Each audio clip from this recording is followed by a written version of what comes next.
This is the Business Today for February 18, 2016. I'm Marlon Madden. President of the Barbados Renewable Energy Association, BREA, Aidan Rogers, wants to see more electricity being created from intermittent sources.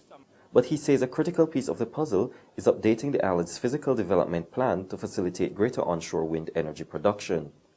Rogers says a number of institutions have already agreed and are in the process of identifying land spaces to accommodate wind turbines.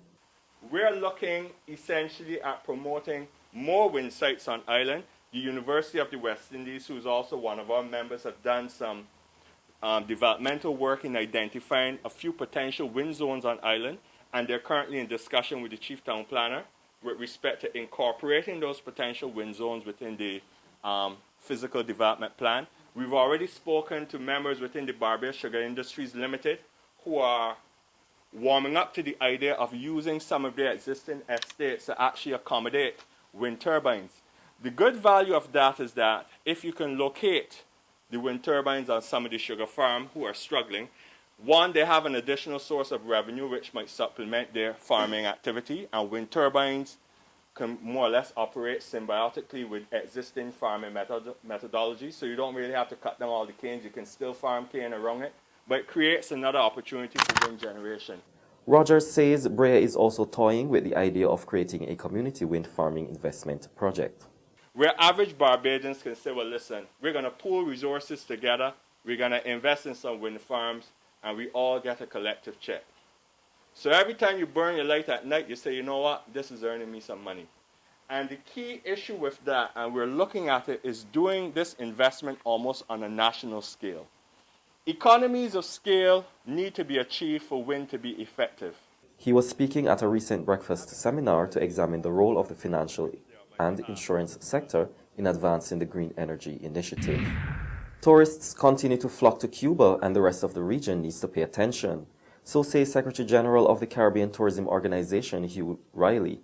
He advises the region to put systems in place to take advantage of the traffic to the Spanish-speaking country, which is on course to record bumper arrivals this year.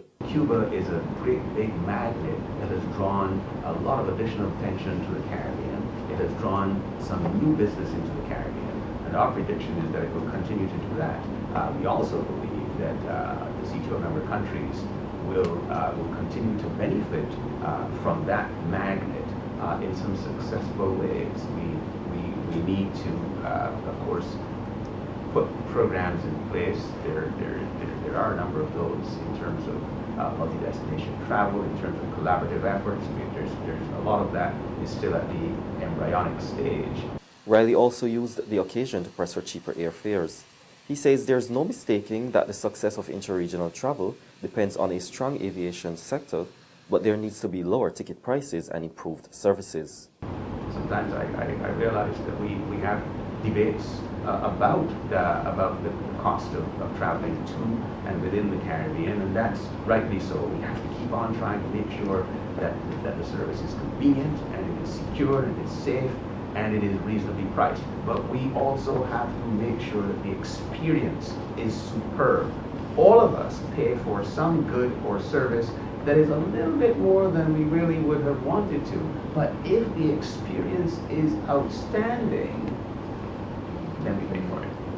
That's what we also have to keep working on. He concedes that work has been ongoing to address the matter, but it still remains a serious challenge. If it was easy, I suppose it would have been conquered by now.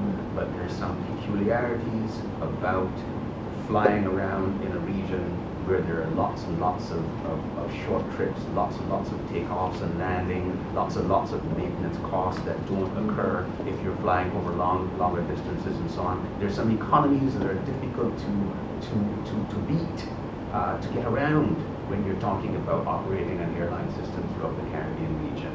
The challenge is not inconquerable, but it is clear that the cost of travel continues to be an issue. Now, our partners in the aviation industry tell us that all that I've just said is just one side of the coin.